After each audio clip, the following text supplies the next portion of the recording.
Por baixo deste céu eterno, ouvem-se murmúrios e lamentos, risos, gritos de vitória e desenlaçam-se histórias que, ao longo dos tempos, foram deixando fragmentos perdidos na paisagem.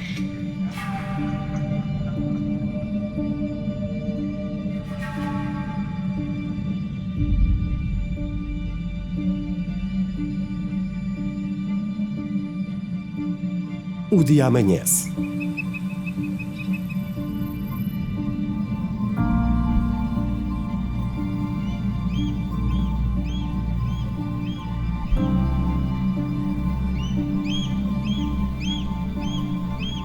No chão, encontramos os primeiros pronúncios da Terra, dos primórdios do início do mundo, que a Mãe Natureza quis guardar até aos dias que correm para a nossa crença.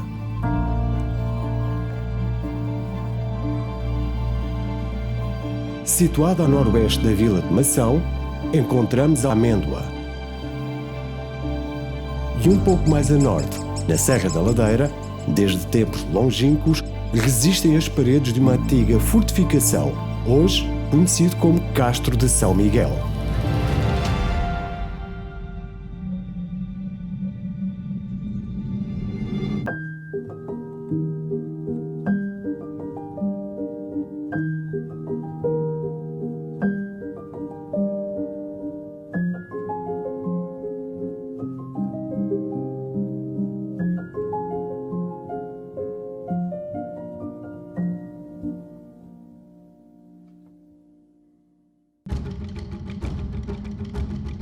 Durante muitos séculos, desde cedo, este foi um lugar moldado pelas mãos do homem.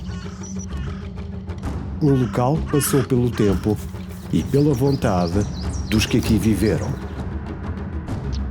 Um povoado fortificado sugere-nos algumas questões. Quem era esta gente?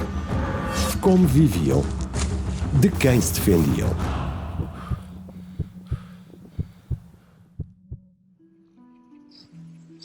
Situado num monte dominante, a cerca de 497 metros de altitude, com uma localização geoestratégica privilegiada, com bom acesso à água e a terrenos cultiváveis e um domínio visual extraordinário. Este é um dos principais motivos que justifica ali a sua existência. Numa época em que o território é crucial para a subsistência dos povos, o controle das vias de comunicação, a disputa pela exploração de recursos naturais, como os metais, obrigou o homem a novos modos de vida. Este seria um povoado amuralhado do início da Idade Média, cerca dos séculos 6 e 7 depois de Cristo. Possivelmente já anteriormente ocupado antes da presença romana na Idade do Ferro, conforme comprovam materiais recolhidos na zona.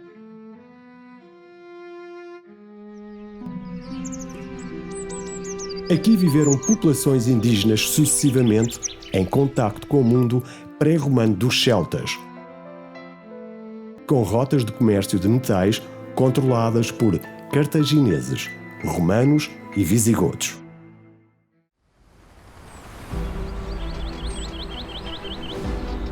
As paredes do recinto fortificado central são robustas, construídas em pedra seca.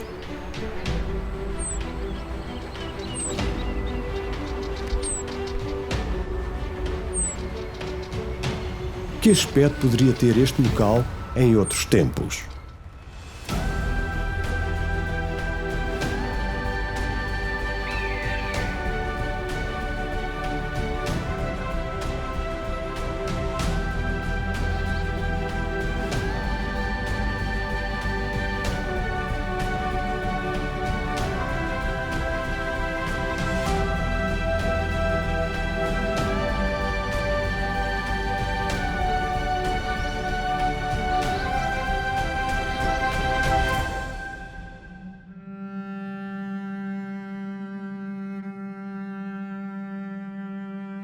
Ali foram contabilizadas mais de 50 casas de planta quadrangular ou retangular. Alguns pormenores saltam à vista. Vamos observar.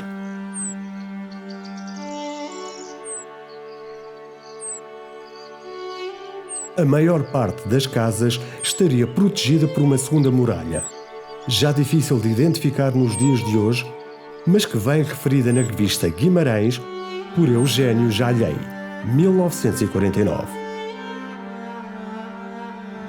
Esta muralha teria cerca de 1,80 m de largura. Em 1950, após escavações levadas a cabo por João Calado Rodrigues e pelo padre Eugênio Jalhei, este passou a ser um monumento classificado de interesse nacional e, pela vontade do homem, este marco histórico perdurará além de nós. Nas reservas do Museu de Arte Pré-Histórica e do Sagrado do Vale do Tejo, podemos encontrar o espólio, artefactos, recolhidos durante as várias campanhas arqueológicas efetuadas.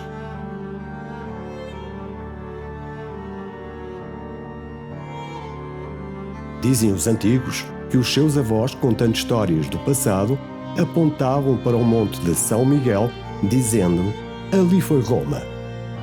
De certa forma é verdade. Ali foi um início. A Míntula, nome dado outrora pelos romanos a este local, que ficava junto de uma antiga via romana que ligava a Igitânia e Danha Velha a Tabuci, Abrantes. Esta localidade, cheia de história, em tempo já foi vila e sede de concelho. Nos dias de hoje é freguesia e pertence ao concelho de Mação.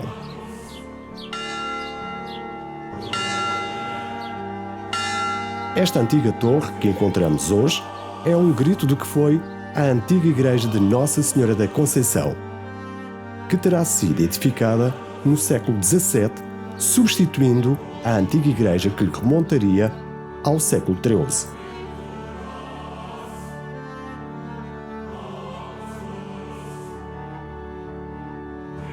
Em 1987, a igreja foi demolida, dando lugar a um novo templo.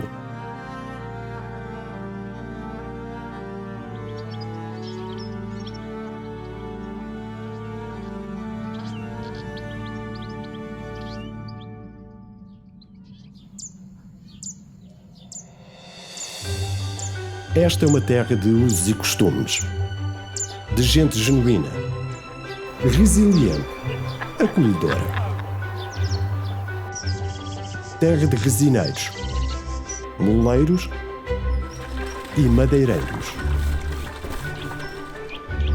Terra de minas e fontes, onde tantos já saciaram a sua sede.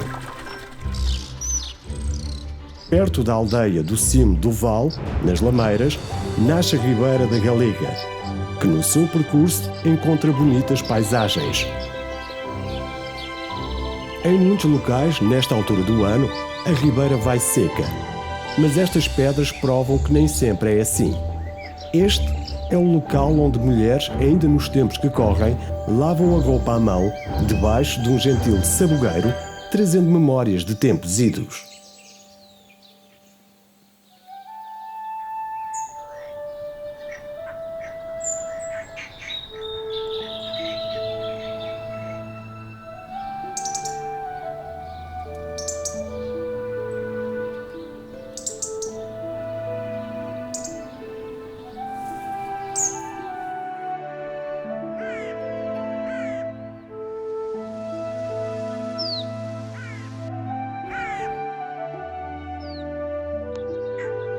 A ribeira segue o seu rumo, serpenteando por serras e vales. Nos meses de chuva, outras linhas de água se juntarão a esta ribeira que agora está prestes a chegar ao Poço Mourão. Neste local foi surgindo há milhões de anos um enorme maciço quartzítico, dando um estranho retoque a este quadro natural.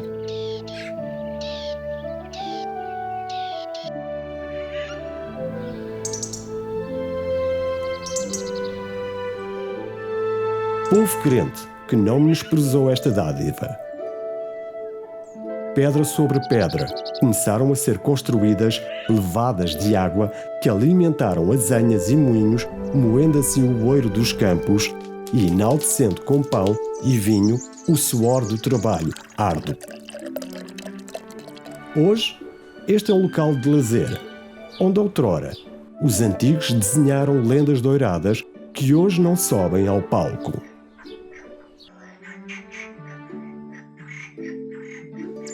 No percurso da Ribeira está gravada a sua vontade. Por ali continua firme a cortar vales, prosseguindo o seu trilho na ânsia da doce união com o rio Zézere.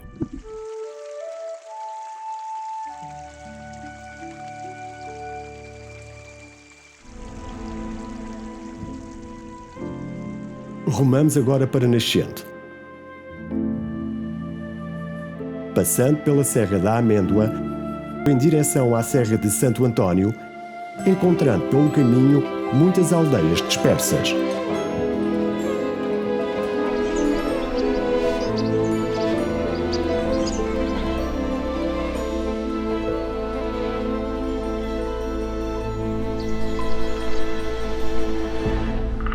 Constatamos que nesta terra bravia, depois dos flagelos dos fogos, insurgem-se nobres resistentes.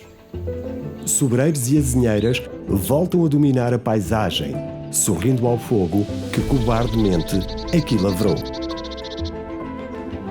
Na encosta da Serra de Santo António, jogam lágrimas que saciam a sede do vivo e alimentam a terra, dando mais um trago de vida à Ribeira da Gargantada, que nasce mesmo ali ao lado, entre a Aldeia do Cabo e a Macieira.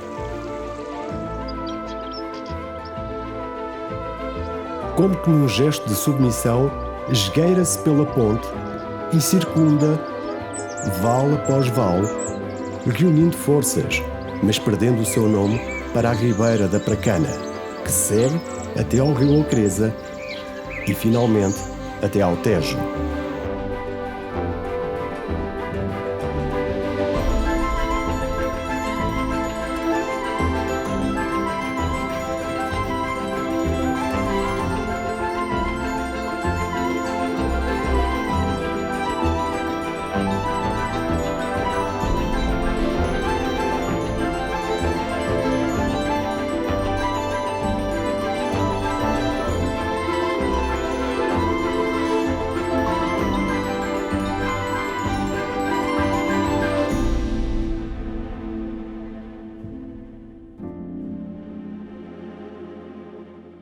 É contigo que celebra a nossa história e te convido a descobrir esta terra autêntica onde o legado acarreta atributos mágicos. E é a vida na mão de uma criança.